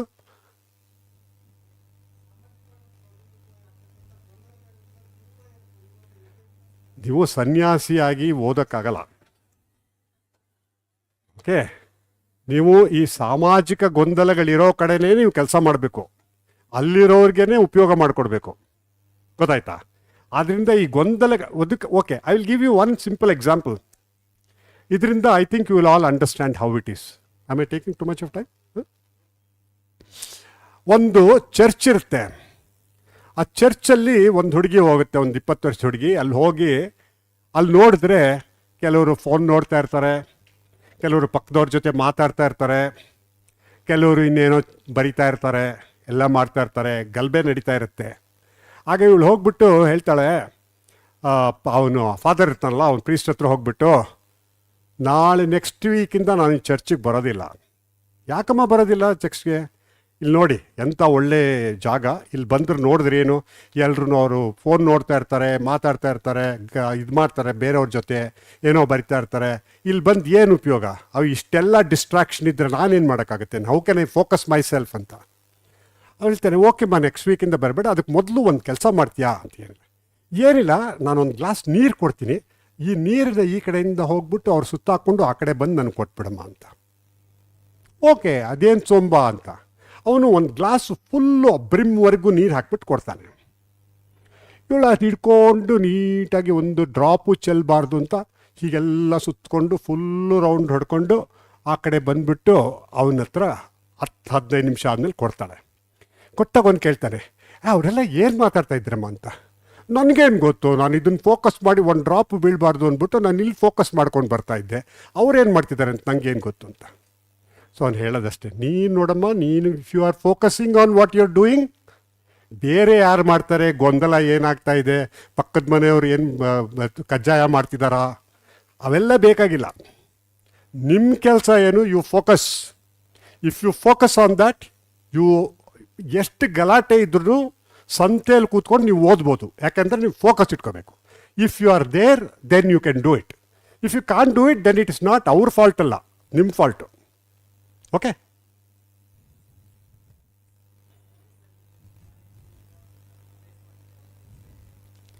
ಬೇಕಾದಷ್ಟಿದೆಪ್ಪ. ಪಾಕಿಸ್ತಾನದಲ್ಲಿದ್ದಾಗ ಸುಮಾರು ಚಾಲೆಂಜ್ಗಳಿತ್ತು. ಓಕೆ, ಇನ್ನೊಂದು ದಿವಸ ಬಂದಾಗ ಪರ್ಸನಲ್ ಆಗಿ ಏನೇನು ನಡೀತು ಅಂತ ಹೇಳ್ತೀನಿ. ಬಟ್ ಓಕೆ, ಬಟ್ ಎಸ್, ಸುಮಾರು ಚಾಲೆಂಜ್ಗಳಿದೆ. I will tell you a simple thing. For example, ಇಲ್ಲಿ ನಾವು ಯಾರು ದಾರಿನಲ್ಲಿ ಡ್ರೈವ್ ಮಾಡ್ಕೊಂಡು ಹೋಗ್ತಾ ಇದ್ದರೆ ಏನಾಗುತ್ತೆ, ಯಾರು ಅಕಸ್ಮಾತ್ ಅವ್ರ ಹಿಂದೆ ಮುಂದೆ 2 ಕಾರ್ ಬಂತು ಅಂತಂದರೆ ಅಲ್ಲಿ 100 ಜನ ಸೇರ್ಕೋತಾರೆ. ಅದ್ರ ಜೊತೆಗೆ ಯಾರು 50 ಜನ ನ್ಯೂಸ್ ಪೇಪರ್ ಅವ್ರು ಬರ್ತಾರೆ, ವೈ ಇಟ್ ಈಸ್ ಹ್ಯಾಪನಿಂಗ್ ಅಂತ. ಫಾರ್ ಎಕ್ಸಾಂಪಲ್, ನಾವು ಇಸ್ಲಾಮಾಬಾದಲ್ಲಿದ್ದಾಗ ಒಂದು ಸತಿ ನಮ್ಮ ವೈಫು ಕಾರ್ ತೊಗೊಂಡು ಮನೆಯಿಂದ ಹೊರಗಡೆ ಬಂದು, ಅಲ್ಲಿ ಯಾವಾಗಲೂ ಏನು ಅಂದರೆ ಒಂದು ಕಾರು 2 ಮೋಟ್ರ್ ಬೈಕು ಯಾವಾಗಲೂ 24 hours ನಮ್ಮ ಮನೆ ಮುಂದೆ ಇರೋದು. ನಮಗೆ ಸೆಕ್ಯೂರಿಟಿ ಕೊಡೋಕ್ಕೆ ಅಂತ. ಬಟ್ ಅವ್ರು ಸೆಕ್ಯೂರಿಟಿ ಕೊಡೋಕ್ಕಿಂತ ನಾವು ಏನು ಮಾಡ್ತಿದ್ದೀವಿ ಅನ್ನೋದು ನೋಡ್ಕೊಳ್ಳೋಕ್ಕಷ್ಟೇ. ಇವ್ರು ಒಂದು ಸತಿ ಕಾರ್ ತೊಗೊಂಡು ಮನೆಯಿಂದ ಹೊರಗಡೆ ಬಂದು, ಮನೆ ಮೇನ್ ರೋಡಲ್ಲಿತ್ತು, ಮನೆಯಿಂದ ಬಂದು ರೋಡ್ಗೆ ಎಂಟ್ರ್ ಆದರು. ಸಡನ್ಲಿ 4 ಕಾರು, ಹಿಂದೆ ಒಂದು, ಮುಂದೆ ಒಂದು, ಸೈಡಲ್ಲೊಂದು, ಈ ಸೈಡಲ್ಲೊಂದು, ಎಲ್ಲ ಕಾರಲ್ಲೂ 5-5 ಜನ ವಿತ್ ಕಲಾಶ್ನಿಕೋವು. ಓಕೆ, ಅವರು they are going at 2 km/h. Okay, move ಆಗ್ತಾ ಇಲ್ಲ. So what is she supposed to do sitting there? How nerve-wracking it will be. You understand? But that kind of a thing, that's one of the things. ಆ ಥರದ್ದು ಬೇಕಾದಷ್ಟು ಆಗುತ್ತೆ. So but you have to know how it is, what is going to happen, and then you have to have the patience. ನಮ್ಗೆ ಒಂದು ಗೊತ್ತಿದ್ದೇನು ಅಂದರೆ, ಅವ್ರು ಎಷ್ಟೇ ಮಾಡಿದ್ರು ಡಿಪ್ಲೊಮ್ಯಾಟ್ಸ್ಗೆ ಅವ್ರು ಹಾರ್ಮ್ ಮಾಡೋಕ್ಕಾಗಲ್ಲ. ಬಿಕಾಸ್ ಡಿಪ್ಲೊಮ್ಯಾಟ್ಸ್ಗೆ ಅವ್ರು ಏನಾದ್ರು ಹಾರ್ಮ್ ಮಾಡ್ತು ಅಂತಂದರೆ there is going to be a huge repercussion all over the world. So we were confident. So ಸ್ವಲ್ಪ ಹೊತ್ತಾಯಿತು, ಆಮೇಲೆ ಏನು ಆಗಲಪ್ಪ ಅಂದ್ಬಿಟ್ಟು ಹೋದರು ಅವ್ರು. Okay, what I'm saying, it's a simple incident. ಈ ಥರದ್ದು ಎಷ್ಟೆಷ್ಟು ಆಗುತ್ತೆ. ನಾನು I went to close our Karachi consulate. ಅರ್ಧ ಗಂಟೆ ಮೊದಲು ಅವ್ರ ಫಾರಿನ್ ಸೆಕ್ರೆಟರಿ ನಮಗೆ ಫೋನ್ ಮಾಡಿಬಿಟ್ಟು, ಸರ್ ಇಬ್ಬರಿಗೆ ಅರ್ಜೆಂಟಾಗಿ ವೀಸಾ ಬೇಕು ಸರ್ ಕರಾಚಿಲಿ. ಸರಿ, ಅವ್ರು ಫಾರಿನ್ ಸೆಕ್ರೆಟ್ರಿ ಕೇಳ್ತಾ ಇದಾರಲ್ಲ ಅಂದ್ಬಿಟ್ಟು ವೀಸಾ ಕೊಡ್ಸಿದ್ರೆ ಇನ್ನು ಅರ್ಧ ಗಂಟೆ ಆದಮೇಲೆ ಕರಾಚಿ ಕ್ಲೋಸ್ ಆಯಿತು, ಕ್ಲೋಸ್ ಮಾಡಬೇಕಾಯ್ತು ನಾವು. So we went and closed it ಅಲ್ಲಿ. So it is not an easy thing to close the thing. So ಈ ಥರ ಎಷ್ಟೊಂದು ಪರ್ಸನಲ್ ಆಗುತ್ತೆ. ಸೊ ಅದನ್ನು ಇನ್ನೊಂದು ಸತಿ ಬಂದಾಗ ಹೇಳೋಣ. ಓಕೆ, ಆಯಿತಾ? Sorry, I think is asking. Corruption ಒಂದು ಅಂದರೆ ಇದುವರೆಗೂ probably you would not have heard of foreign service people getting into corruption. Okay, ಅದಕ್ಕೆ ಇವಾಗ ಒಂದೇನು, ಇವಾಗ ನಾವು ಎಲ್ಲಿ ಹೋದ್ರೂ ತಲೆ ಎತ್ಕೊಂಡು ಜೀವನ ಮಾಡ್ತಿದ್ವಿ. ನಾವೇನಾದ್ರು ಖರ್ಚು ಮಾಡಬೇಕು ಅಂದ್ರೆ ಆರಾಮಕ್ಕೆ UPay, GPay, ಬ್ಯಾಂಕಿಂದ ಡೈರೆಕ್ಟಾಗಿ ಹಣ ಹೋಗುತ್ತೆ, ನಮ್ಗೆ ಯಾರೂ ಯೋಚನೆ ಮಾಡಬೇಕಾಗಿಲ್ಲ. ಅಥವಾ ಯಾರೂ ನಮಗೆ ನಾವು ಫೋನ್ ಮಾಡ್ತೀವಿ ಹೋಗ್ರಿ, ಅವ್ರು ಫೋನ್ ಮಾಡಿ ನಿಮ್ಮ ಕೆಲಸ ಮಾಡಿಕೊಡ್ತಾರೆ ಅಂತ ಹೇಳೋದಿಲ್ಲ. ಓಕೆತಾ? ಬಟ್ ಅಷ್ಟೆಲ್ಲ ಇದ್ರೂ ಅಕಸ್ಮಾತ್ ಸಂಬಡಿ ವಾಂಟ್ ಟು ಕರಪ್ಟ್ ಮಾಡಬೇಕು ಅಂದರೆ ಅದಾಗುತ್ತಾ ಇಲ್ವೋ ಗೊತ್ತಿಲ್ಲ. ಬಟ್ ಅಟ್ಲೀಸ್ಟ್ ಇದುವರೆಗೂ ಫಾರಿನ್ ಸರ್ವಿಸ್ ಅವರು ಅಲ್ಲೆಲ್ಲೋ ಅದು ಮಾಡ್ಕೊಂಬಿಟ್ರು, ಪ್ಲಾಟ್ ಮಾಡ್ಕೊಂಬಿಟ್ರು, ಇನ್ನೇನೋ ಮಾಡ್ಕೊಂಬಿಟ್ರು, ಆ ಥರ ಕರಪ್ಟ್ ಮಾಡಿಕೊಂಡ್ರು ಅಂತ ಇದುವರೆಗೂ ಸದ್ಯಕ್ಕೆ ಯಾರೂ ಹೇಳಿಲ್ಲ. So that is one good thing. If you are in the foreign service, at least you can be sure that your basic integrity, your honesty, nobody questions you. ಇನ್ನೊಬ್ರು ಯಾರೋ ಇದ್ರು ಹೇಳಿ. ಹಾಂ ಹಾಂ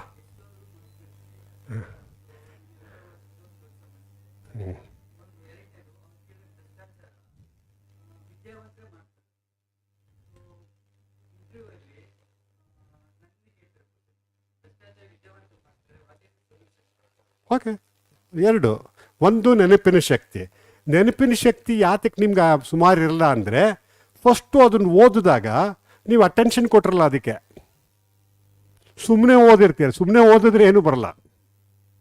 ಎರಡನೇದು, ಅದಿದ್ರೂ ಅದರಲ್ಲಿ ನ್ಯೂಮೋನಿಕ್ಸ್ ಅಂತ ಇದೆ, ಹೇಗೆ ಮೈಂಡ್ ಮ್ಯಾಪಿಂಗ್ ಅಂತ ಇದೆ. ನಾನು ಆ ಬುಕ್ಕಲ್ಲಿ ಓದಿ ಅದೆಲ್ಲ ಸಪ್ರೇಟಾಗಿ ಕೊಟ್ಟಿದ್ದೀನಿ. ಹೇಗೆ how to associate and how to remember things ಅಂತ. ಓಕೆ, ಮೋರ್ ಇಂಪಾರ್ಟೆಂಟ್ಲಿ ಸುಮ್ಮನೆ ಓದ್ಬಿಟ್ಟು ಬಿಟ್ಬಿಟ್ರೆ ಮರ್ತೋಗುತ್ತೆ. ಆ ಓದಿ ಅದನ್ನು ಹೇಗೆ ನೀವು ಸ್ವಲ್ಪ ಅನಲೈಸ್ ಮಾಡಿ ಅದನ್ನು ಯಾವುದಕ್ಕಾರು ಅಸೋಸಿಯೇಟ್ ಮಾಡಿಟ್ಕೊಂಡ್ರೆ ಮರೆಯಲ್ಲ ಅನ್ನೋದು. ಸೊ ನೆನಪಿನ ಶಕ್ತಿ ಅನ್ನೋದು ಡೆವಲಪ್ ಮಾಡ್ಕೋಬೋದು, ಅದೇನು ದೊಡ್ಡ ಕೆಲಸ ಅಲ್ಲ. First of all you have to decide, you have to pay attention to what you are doing. ನಿಮಗೆ ಕೆಲವು ವಿಷಯ ಮಾತ್ರ ಮರೆಯಲ್ಲ, ಚೆನ್ನಾಗಿ ಜ್ಞಾಪಕ ಇರುತ್ತೆ. ಯಾಕೆ? ಬಿಕಾಸ್ ಅಲ್ಲಿ ನಿಮ್ಗೆ ಇಂಟ್ರೆಸ್ಟ್ ತೋರಿಸಿರ್ತೀರ, ದಟ್ಸ್ ವೈ. ಎರಡನೇದು, ಓಕೆ, ನೀವು ವಿದ್ಯಾವಂತರಾಗಿರೋರೇ ಭ್ರಷ್ಟಾಚಾರ ಮಾಡಿರ್ತಾರೆ, ಆದ್ದರಿಂದ ನಿಮ್ಮಂಥ ವಿದ್ಯಾವಂತರನ್ನು ತಗೊಂಡ್ರೆ ಕೆಲವರಾದರೂ ಭ್ರಷ್ಟಾಚಾರಿಗಳಾಗಲ್ಲ ಅಲ್ವಾ? ಸೊ ಎಲ್ಲರೂ ವಿದ್ಯಾವಂತರಾದ ತಕ್ಷಣ ಭ್ರಷ್ಟಾಚಾರಿಗಳಾಗಲೇಬೇಕು ಅಂತೇನಿಲ್ಲ. ಅಂಡರ್ಸ್ಟ್ಯಾಂಡ್? ಸೊ ಆದ್ದರಿಂದ ಇಟ್ ಡಿಪೆಂಡ್ಸ್ ಆನ್ ಯು. ಮಾಡಿದ ತಕ್ಷಣ ನಿಮಗೆ ಪವರ್ ಸಿಕ್ಕಿದ ತಕ್ಷಣ ನೀವು ಭ್ರಷ್ಟಾಚಾರಿಗಳು ಡೆಫಿನೆಟಾಗಿ ಆಗಬೇಕಾಗಿಲ್ಲ. ಯಾಕೆಂದರೆ ಗೌರ್ಮೆಂಟ್ ಇವಾಗ ನಿಮಗೆ ಕೊಡೋದು ಸ್ಯಾಲರಿ, ಪರ್ಕ್ಸು, ರೆಸ್ಪಾನ್ಸಿಬಿಲಿಟಿ ಪ್ಲಸ್ ರೆಸ್ಪೆಕ್ಟು ಇದೆಲ್ಲ ಇದೆಯಲ್ಲ, that is more than enough. ನಿಮಗೆ ಆ್ಯಕ್ಚುಲಿ ಅದನ್ನೆಲ್ಲ ನೀವು ಅಸೆಟ್ ಮಾಡ್ಕೋಬೇಕಾಗಿರೋದು. ನೀವು 30 ವರ್ಷ 35 ವರ್ಷ ಕೆಲಸ ಮಾಡಿದಾಗ ನೀವು ಎಷ್ಟು ಜನಕ್ಕೆ ಹೆಲ್ಪ್ ಮಾಡಿದ್ದೀರಾ, ಎಷ್ಟು ಜನ ನಿಮ್ಮನ್ನು ಟ್ರಸ್ಟ್ ಮಾಡ್ತಾರೆ, ಎಷ್ಟು ಜನ ನೀವು ರಿಟೈರ್ ಆದಮೇಲೂ ನಿಮ್ಮನ್ನು ಜ್ಞಾಪಿಸ್ಕೋತಾರೆ, ನಮ್ಗೆ ಒಳ್ಳೆ ಕೆಲಸ ಮಾಡಿದ್ರಪ್ಪ ಅಂತ. That is your wealth. It is not if you take some money and ನೀವು ಎಷ್ಟೋ ಕೋಟಿ ಇಟ್ಕೊಂಡ್ಬಿಟ್ರೆ ಅದನ್ನು ನೀವು ಖರ್ಚು ಕೂಡ ಮಾಡೋಕ್ಕಾಗಲ್ಲ ಓಪನ್ ಆಗಿ, ಅದರಿಂದ ಏನು ಉಪಯೋಗ ಇಲ್ಲ. And it's a false thing saying that ನಾವು ಭ್ರಷ್ಟಾಚಾರ ಮಾಡಿಬಿಟ್ಟು ಅದೇನೋ ದುಡ್ಡು ತೊಗೊಂಬಿಟ್ಟು ಸಂತೋಷವಾಗಿರ್ತೀವಿ ಅಂತ. No, that's not what you want. What you want is your life and your peace and your happiness. ಅದು ಭ್ರಷ್ಟಾಚಾರದಿಂದ ಸಿಗೋಲ್ಲ ನಮಗೆ. ತಲೆ ಎತ್ಕೊಂಡು ಓಡಾಡ್ಬೇಕ್ರಿ. Once you are an officer, you go anywhere, you hold your head high. ಯಾವುದೇ ಯೋಚನೆ ಇಲ್ಲದೆ ನಡ್ಕೊಂಡು ಹೋಗಬೇಕು. ರಾತ್ರಿ ಮಲ್ಕೊಂಡ್ರೆ ನಿದ್ರೆ ಬರಬೇಕು. ಆ ಥರ ಇದ್ದರೆ ಯು ಆರ್ ಅನ್ ಆಫೀಸರ್. ಇಲ್ಲದೆ ಇದ್ದರೆ ವಾಟ್ ಇಸ್ ದ ಯೂಸ್ ಅಲ್ವಾ? Thank you. Okay, last question.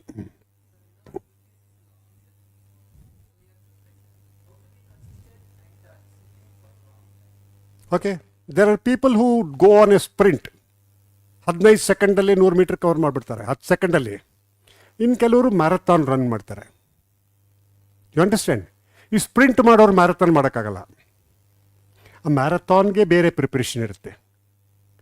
ನೀವು ಪ್ರಿಪರೇಷನ್ ಇಲ್ಲದೆ ಹೋದರೆ ಅಷ್ಟು ದೂರ ಓಡಬೇಕು ಅನ್ನೋರಿಗೆ ನೀವು ಡಿಹೈಡ್ರೇಟ್ ಆಗಿ ಎಲ್ಲೋ ಬಿದ್ದುಬಿಡ್ತೀರ. So marathon requires a different kind of preparation. So likewise this preparation is a long journey. Okay, you should be determine ಮಾಡಿಕೊಂಡು ಎಲ್ಲ ಮಾಡಿಕೊಂಡು ದೆನ್ ಒಂದು ಸತಿ ಡಿಸೈಡ್ ಮಾಡಿದ್ಮೇಲೆ ಹಿಂದಕ್ಕೆ ಹೋಗೋ ಆಗಿಲ್ಲ. ಅದಕ್ಕೋಸ್ಕರನೇ ಹೇಳ್ತಾ ಇರೋದು, ಒಳ್ಳೆ ಒಬ್ಬರು ಮೆಂಟರ್ ಇಟ್ಕೊಂಡು ಗೈಡೆನ್ಸ್ ತೊಗೊಂಡು you decide and burn all your bridges back. ನಾನು IAS ಆಫೀಸರ್ ಆಗ್ತೀನಿ, IAS ಆಫೀಸರ್ ಆಗ್ತೀನಿ ಅಂದ್ಕೊಂಡು ಡಿಟರ್ಮಿನ್ ಮಾಡಿಕೊಂಡು ಬೇರೆ ಡಿಸ್ಟ್ರಾಕ್ಷನ್ಸನ್ನೆಲ್ಲ ಬಿಟ್ಬಿಟ್ಟು you go ahead. 99% you have to do it. If you don't do it, okay, ಒಂದು ಸ್ವಲ್ಪ ಆ ಕಡೆ ಈ ಕಡೆ ಹೋಗ್ತೀರಾ, ಹೋದ್ಮೇಲೂ ನಿಮ್ಗೆ ಅರ್ಥ ಆಗ್ಬಿಟ್ಟು ವಾಪಸ್ ತರಬೇಕು. ವಾಪಸ್ ಬಂದರೆ ಮಾಡ್ಬೋದು. It all depends on you and your self. ಅರ್ಥ ಆಯ್ತಾ? Wish you all the best. One thing you always remember, trying to do the best like all others is no use. You are all individuals, you are all different. So you all will have to do. ಬೇರೆ ಯಾರು ಬರೆಯೋಕ್ಕಾಗಲ್ಲ, ಬೇರೆ ಯಾರು ನಿಮ್ಮನ್ನು pass ಮಾಡೋಕ್ಕಾಗಲ್ಲ. You have to do it and you have to do show that you are better than all others. ಆ competition ಹೇಳ್ತಾ ಇಲ್ಲ. That's the only way, and this you do it by doing little extra. Okay, I'm not come here to sell my book, but I put it at a very reasonable price of 120, 130 rupees ಅಷ್ಟೇ. It's available on Amazon. Navigating UPSC CSC Roadmap to Success. I've written along with, there is one other great officer called Anil Swarup. Anil Swarup anta IAS ಅಲ್ಲಿ, he was a Coal Secretary, Education Secretary. He's a man who, Indiaದಲ್ಲಿ integrity ಅಂದರೆ everybody knows that he is a man with that ಅಂತ. So we are batchmates, we have put together, we have written it. Only purpose of writing it is that it should all help you individually. That book, if you read, you will feel that it is my special mentor. If he reads it, he will feel, oh, ನನಗೆ ಬೇರೆ ಹೇಳ್ಕೊಡ್ತಾ ಇದ್ದಾರೆ. It's like that. We have tried to give you little extra things which will help you to be that extra. Normal ಆಗಿರೋದು ಎಲ್ಲ ಬುಕ್ಕಲ್ಲಿ ಸಿಗುತ್ತೆ. There is no point. But that is not sufficient for you. Sufficient, what is required is you should do something different, something extra. You decide and do it, and nobody can stop you. With all the help of Mr. Vinay Kumar, you have a great person here who can mentor you, provide you all these facilities, and our material, study material, estondide, ಎಷ್ಟು useful ಆಗುತ್ತೆ. Take advantage of it, go and succeed. All the best to you. Yeah. Thank you. It's okay. Thank you. Thank you so much, sir. And sir has extensively researched, and I have interacted with many officers. So even if they have passed 5 years ago, they will not be knowing the exact trend and what exactly UPSC expects out of you. And you know what happens with the psychology of the students. And he has very well has researched, and I am sure all of you got benefited from this wonderful session, and also sharing his experience as an ambassador. That was also wonderful. And also I must appreciate all of you for asking very good questions. All the questions that you asked were really good, thought-provoking, and we will continue to have many more sessions. And if sir agrees, someday we will invite him to talk about IR also, international relations. Yeah. And finally, we would like to felicitate sir and ma'am also, please. We are felicitated already because this was the felicitation. Thank you, sir. Thank That's you. it. You are very kind, sir. Yeah. So, but from our side, just a small gesture, sir. Thank you. Ma'am, ನೀವು ಬನ್ನಿ. ಜೊತೆಗಿದ್ದಾರೆ ಚೆನ್ನಾಗಿ madam, please. Thank you. Cricket ಬಗ್ಗೆ ಕೇಳಿದ್ರೆ ಅವ್ರ question ಕೇಳ್ಬೋದು.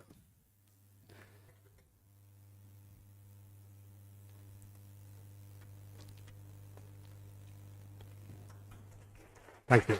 Thank you. Thank you. This will be useful. Sorry.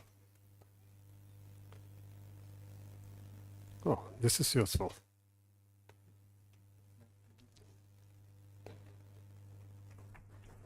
Okay. And also, if you can, please read. Oh, sorry. Okay. I thought one was, it was for both of us. Okay. Thank you. Thank you so much. Thank you. If you can, it is not just you have to just read the books that are relevant only for the civil service. More importantly, if you find time, and let me also tell you, everybody will tell you, ನಿಮಗೆ ಬೆಳಗ್ಗೆಯಿಂದ ರಾತ್ರಿವರೆಗೂ you have to just keep reading ಇನ್ನೆಲ್ಲ ಬಿಟ್ಬಿಡಿ ಅಂತ. But let me also tell you, when I used to take the exam ಹಿಂದಿನ ದಿವಸ movie ನೋಡಕ್ಕೆ ಹೊರಡ್ತಾ ಇದ್ದೆ.